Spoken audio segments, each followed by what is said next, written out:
this first one says, Jake and TJ are solving the problems below. Show the solutions. Okay, so I want you to realize, right? So Jake is an equation and TJ is an inequality. This is just a simple 7th grade equation. What do we do to solve Jake's equation? We're going to subtract our 2, right? We're going to undo our add subtract. So we have negative 6x equals what? 12. And then what do? Divide by negative 6. Remember, when we divide, we do not change our symbol. So negative 6 into positive 12 is a negative 2. So if we were to put that on a number line, all right, here's my negative 2. We would have a closed circle just right there saying the only answer, the only x we can put into that equation and it be true is negative 2. Okay, so TJ's is very similar. We're going to do the same thing. We're going to subtract 2,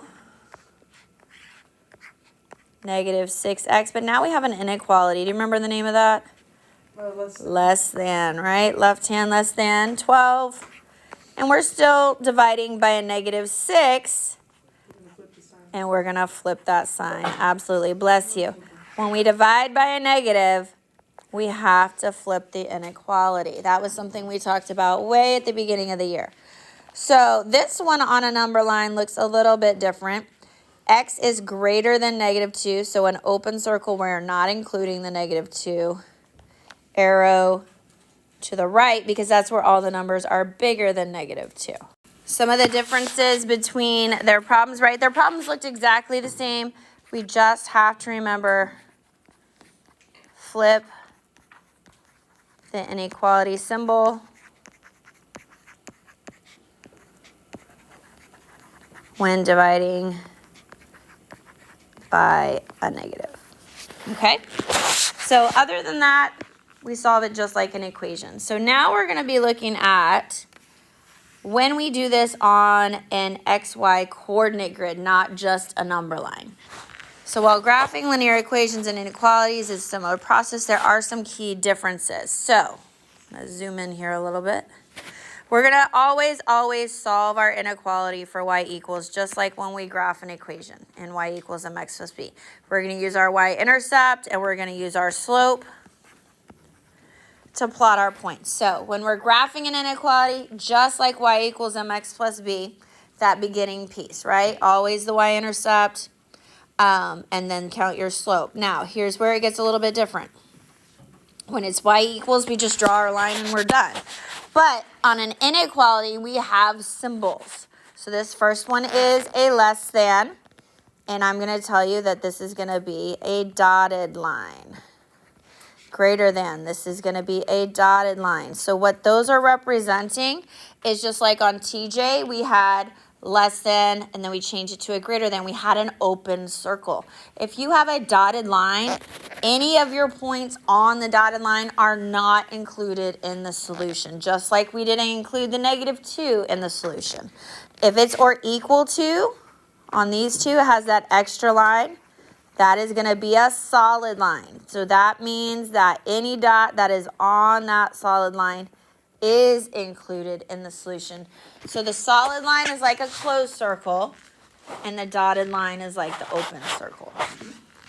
So the other thing that we do on an inequality, besides a dotted or a solid line, is we have to color, just like we did with our arrows.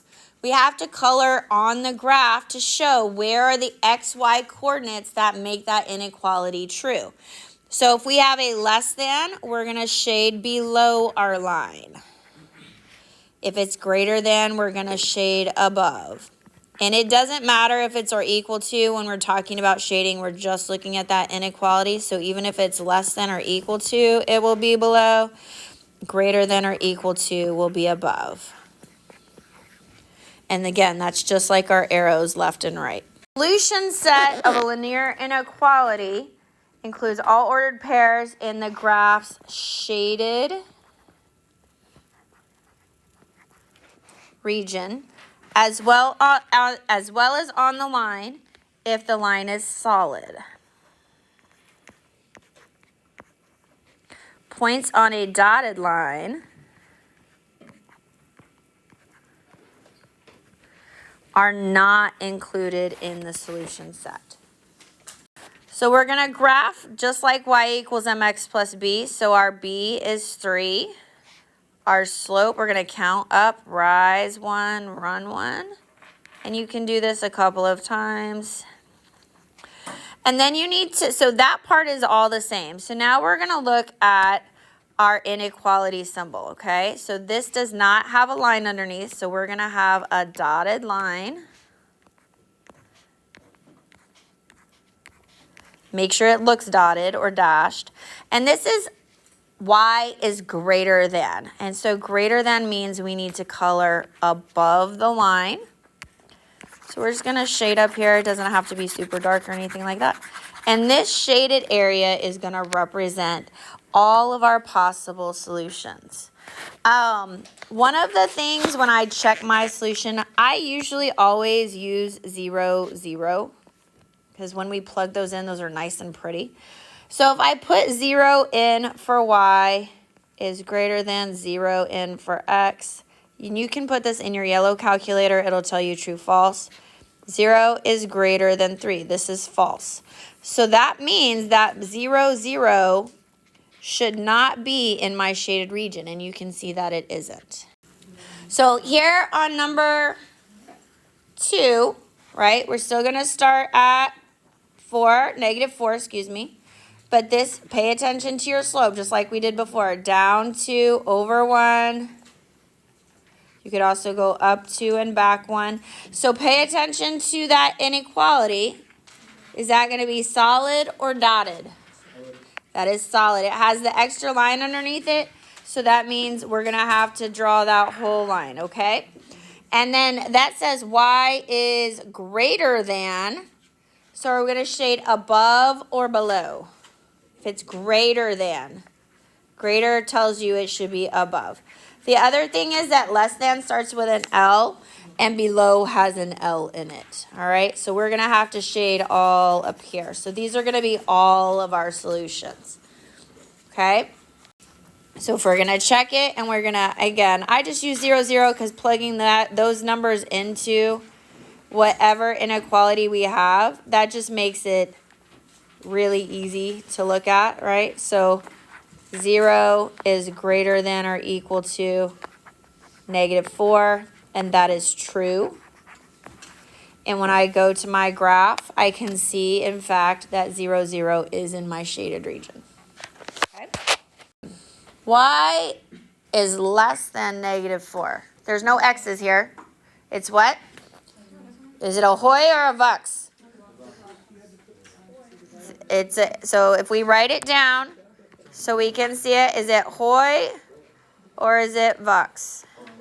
It is a hoy. So it is a horizontal line through negative 4. Is it solid or dotted? It is dotted. And are we going to shade above or below? It is going to be below. So my dotted line goes through negative 4. And we're going to color down here. This next one is not in y equals, so it is in standard form. So we're going to have to change it. And we've done that a lot, so we need to move our x and divide by y. And again, if that y number is a negative, that's when we would flip our inequality. But it's not, so y is less than or equal to 6 minus 2 over 3x. So now we can graph it. You cannot graph it if it is not in y equals. So we'll start up here at 6. We'll count down 2 and over 3. You could do that a couple of times if you wanted. So what kind of line are we going to have here? It is a negative line. Is it solid? Is it dotted? It is going to be solid. And the reason it's solid because we have that extra line underneath. And we're going to shade above or below. We're going to shade below. So it is a solid line like this. Shading below. If you wanted to check, you could use your 0, 0. All right, so this one is a little bit weird because the y is on the other side. I would actually start off with rewriting this. 2y minus 10, and notice the less than point is to the y. just because I like my y to be on the left-hand side. And then I would move my 10. You don't have to do it like that. That's just how I usually do it. Divide by 2. We did not divide by a negative, so y is less than 3x plus 5. 1, 2, 3, 1. You can also go down 3 and back 1. Solid or dotted? What did you do on this? This is a dotted, above or below? Below. Very nice. And again, make sure that dotted line looks dotted. Below is going to be on this side. So now we're going to flip it around. They give us the inequality. We need to write what it would be. So if I look at A, I can see my B is 1.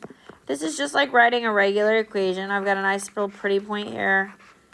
Looks like my slope is rise 1, run 1. So my slope is 1 over 1. So when I come over here, I can write, I have 1x plus 1. Here's my y. Now, the only difference is, what about your solid dotted, right? This is a dotted line. So that means that it's going to be less than or greater than. Are we shaded above or below? Above. So that means it's going to be a greater than. Okay?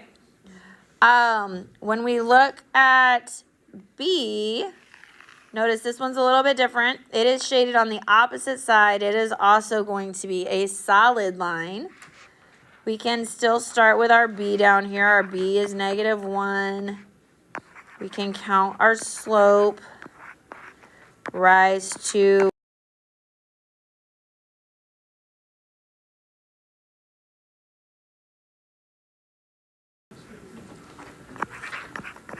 So now we can see, right? It does have a solid line, so we know it's going to have a line underneath. And below is going to be less than or equal to.